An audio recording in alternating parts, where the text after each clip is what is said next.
ನಾವು ಹೊರಟ್ವಿ ಫನ್ ವರ್ಲ್ಡ್ಗೆ ಹೋಗೋಣ ಅಂತ. ಏನಾಯಿತು ಗೊತ್ತಾ, ಬನ್ನಿ ಹೇಳ್ತೀನಿ. ಹಲೋ ಫ್ರೆಂಡ್ಸ್, ನಾನು ನಿಮ್ಮ ರತ್ನ.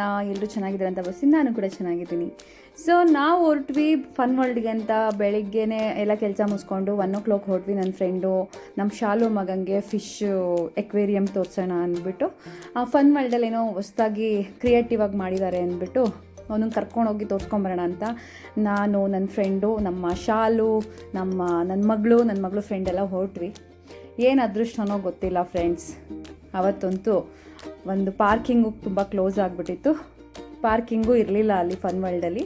ಸೊ ನಾವೆಲ್ಲೋ ಬಂದು ಒಂದು ಅರ್ಧ ಕಿಲೋಮೀಟ್ರ್ ದೂರ ಬಂದು ಪಾರ್ಕಿಂಗ್ ಮಾಡಿ ಹೋದ್ವಿ.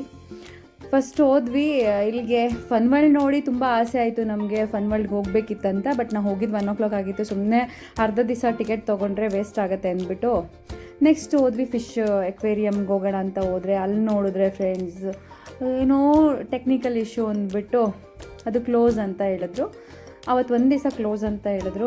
ಮತ್ತು ನಾವು ಹೊರಟಿದ್ದು ಸ್ನೋ ಸಿಟಿ ನೋಡೋಣ ಅಂತ ಹೋದರೆ ಅಲ್ಲಂತೂ ಯಪ್ಪ ಹೆವಿ ರಶ್ ಆಗಿಬಿಟ್ಟಿತ್ತು. ಅದು ಬೇಡ ಅಂದ್ಬಿಟ್ಟು ನಾವು ಹೊರಟಿದ್ದು ಎಲ್ಲಿ ಗೊತ್ತಾ, ಮ್ಯಾಂಗೋ ಮೇಳ ಮತ್ತು ಹಲಸಿನ ಮೇಳ ಅಂತ ಇತ್ತು. ಅಲ್ಲಿ ಹೋಗೋಣ ಅಂತ ಹೋದ್ವಿ. ಇದು ಬಂದುಬಿಟ್ಟು ಪ್ಯಾಲೇಸ್ ಗ್ರೌಂಡಲ್ಲಿ. ನಾನು ಇನ್ಸ್ಟಾದಲ್ಲಿ ರೀಲ್ಸ್ ನೋಡಿ ಹೋಗೋಣ ತುಂಬ ಚೆನ್ನಾಗಿರ್ಬೋದೇನೋ ಅಂದ್ಬಿಟ್ಟು. ಅದು ರೀಲ್ಸಲ್ಲಂತೂ ಸಖತ್ತಾಗಿತ್ತು ಫ್ರೆಂಡ್ಸ್. ಅದನ್ನ ನೋಡಿದ್ರೆ ಎಂಥದ್ದು ಇರಲಿಲ್ಲ. ಹಲಸಿನ ಮೇಳದಲ್ಲಿ ಇಷ್ಟೇ ಹಲಸಿನ ಹಣ್ಣು ಇದ್ದಿದ್ದು. ಅಲ್ಲಿ ನೋಡಿದ್ರೆ ಮಾವಿನ ಮೇಳದಲ್ಲಿ ಮಾವಿನ ಹಣ್ಣು ಇರಲಿಲ್ಲ, ಅಷ್ಟೇ ಮಾವಿನ ಹಣ್ಣು ಇದ್ದಿದ್ದು ಅಷ್ಟೇ, ಇನ್ನೇನಿರಲಿಲ್ಲ. ನಾವೇನೋ ತುಂಬ ಡಿಫ್ರೆಂಟ್ ಆಗಿರುತ್ತೆ ಅಂತ ಎಕ್ಸೈಟ್ಮೆಂಟಲ್ಲಿ ಹೋದ್ವಿ. ಅಲ್ಲಿ ನೋಡಿದ್ರೆ ಏನಿರಲಿಲ್ಲ. ಸುಮ್ಮನೆ ಡಿಸಪಾಯಿಂಟ್ ಆಯಿತು. ಅವತ್ತೇನೋ ನಮಗೆ ದಿನ ಚೆನ್ನಾಗಿತ್ತು, ದಿನ ಚೆನ್ನಾಗಿರಲ್ವೋ ಗೊತ್ತಿಲ್ಲ. ಆದಮೇಲೆ ಮಾವಿನಕಾಯಿ ಚಿತ್ರಾನ್ನ ತೊಗೊಂಡು ಅದನ್ನು ನೋಡಿದ್ರೆ ಕಡಲೆಪುರಿದು ಏನೋ ತೊಗೊಂಡ್ವಿ, ಅದು ಹೆಸರು ನೆನ್ಪು ಬರ್ತಿಲ್ಲ ನನಗೆ.